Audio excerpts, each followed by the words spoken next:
बताना चाहता हूं। मैं गुजरांवाला में गया।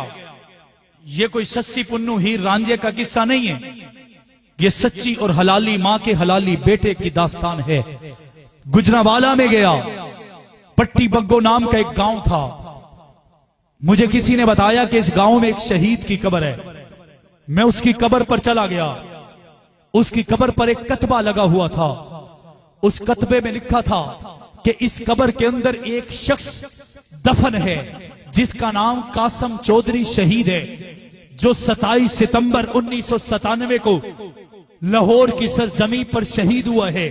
खास बात यह है कि कासम चौधरी का धड़ गुजरांवाला में दफन है, लेकिन उसके सर की आज तक खबर नहीं है।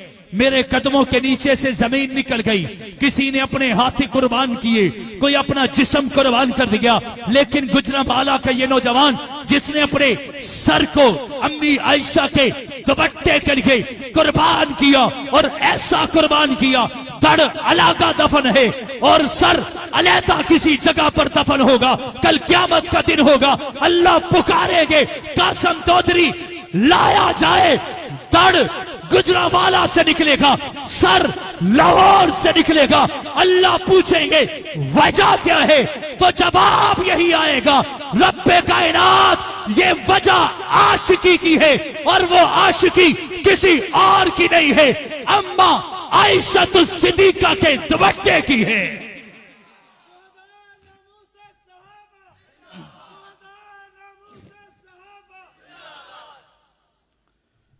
बात यहीं पर खत्म नहीं हुई।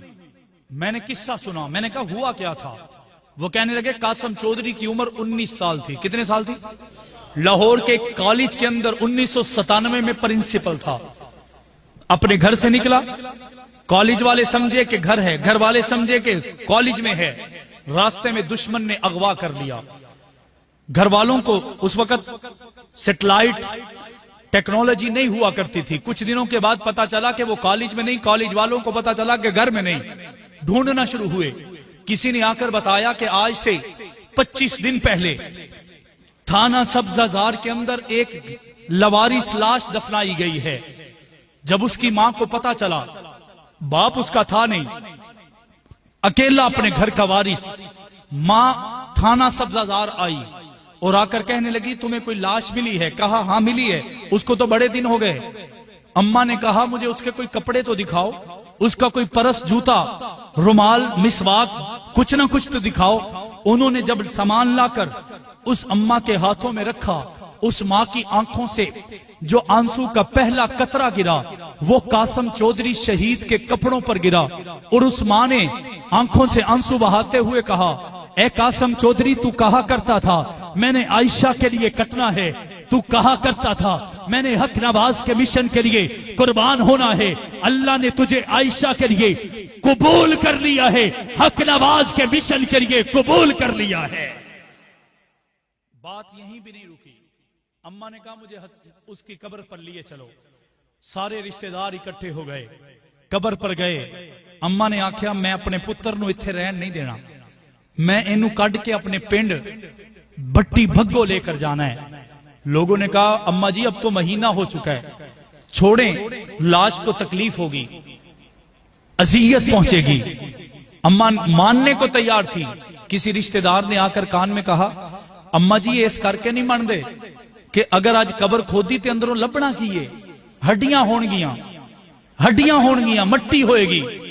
तो वो मां रोकर कहने लगी अब तो मैं कब्र खुदाई करूंगी। नहीं समझे, नहीं समझे, नहीं समझे। सारे मिलकर कहें सुभान अल्लाह। अब तो मैं कब्र खोदूंगी। अम्मा जी क्यों? हुणी तो तुसी मान गए सी। अम्मा फरमाने लगी तुम्हें यह लगता है ना कि बदबू आएगी, लेकिन मैं तुम्हें बताना चाहती हूं जिनके दिलों में सहाबा जिंदा हूं, जिनके दिलों में, मैंने यूं कहा जमी मैली नहीं होती, जमन मैला नहीं होता, सहाबा के गुलामों का कफन मैला नहीं होता। अम्मा ने क्या हुंता कब्र खोल लेंगे। अदालत का जज आया, वकील आए, पुलिस आई, SHO, SP, DSP, कहते हैं कि पूरा इलाका इकट्ठा हो गया कि 1 महीने के बाद आज हम अमानतन कब्र दफन करते हैं, दूसरे दिन निकालने को तैयार नहीं होते, पता नहीं हालत क्या होगी। लेकिन उस मां का सच्चा जज्बा था ना, जिसने अपना लाल खोया है, जिसने अपने बच्चे को कुर्बान किया है। जज ने कहा कि कब्र खुदाई की जाए। अब उसकी कब्र को खोदना शुरू किया। उसके कजन बताते हैं, मैं जिनका मेहमान था वो मेजबान बताने लगे कि हम वहां पर मौजूद थे, छोटे थे, 15-20 साल के थे। हमने देखा कि जब उसकी कब्र से मिट्टी हटाई गई तो उस वक्त SHO, DSP, SP जितने भी अदालती अहलकार थे, उन्होंने अपने नाक और मुंह पर कपड़ा रख लिया कि अभी बदबू आएगी, अभी ताफुन फैलेगा, अभी अजीबो गरीब स्मेल अपने इस इलाके को मुअत्तर कर लेगी। वो मां कहती है कि जब उसकी कब्र से मिट्टी हटाई, स्लैब का पहला हिस्सा हटाया, अंदर से जन्नत की खुशबू आई। ऐसे नहीं, बुलंद आवाज से उस शहीद से मोहब्बत का इजहार करते हुए जरा बुलंद आवाज से कहें सुभान अल्लाह। कहते हैं कि ऐसा करना था। चश्मदीद गवाह बता रहा है कि जब ऐसा हुआ ना, खुशबू आई, SHO और DSP धाड़े मार मार कर रोना शुरू हो गए, रोना शुरू हो गए। कहने लगे कि हमने बड़ी कब्रें कुशाई की हैं, वहां पे तो हड्डियां भी नहीं मिलती, बदबू आती है, कीड़े पड़ जाते हैं। वो मां मुस्कुरा कर कहने लगी, बेटा वो डकैत होते हैं, ये सहाबा का गुलाम है। अब पुलिस वाला अंदर दाखिल हुआ, उसके लाश को जमीन से निकाला, जिसका सर नहीं था, सिर्फ धड़ ही धड़ था। रिवायात से पता चलता है कि उसके धड़ को जब जमीन नीचे कब्र होती है ना, उसको उठा के जब ऊपर उठाया, जहां से गर्दन कटी थी ना, वहां से ताजा खून का फवारा जारी हो गया, खून निकला। सारे हैरान हैं। अम्मा मुस्कुरा रही है कि बेटा तेरे लाशे को देखकर पता चल गया है कि तू सहाबा के हमसाए में है। उसके लाशे को चारपाई पे रखा गया, पुलिस वाला अंदर गया। लवारिस लाश को कोई कैसे दफन करेगा, आप तसव्वुर कर सकते हैं। हमारे यहां तो नीचे चटाई बिछाई जाती है, फूल बिछाए जाते हैं, रुई रखी जाती है। कासम चौधरी की लाश जमीन पर थी।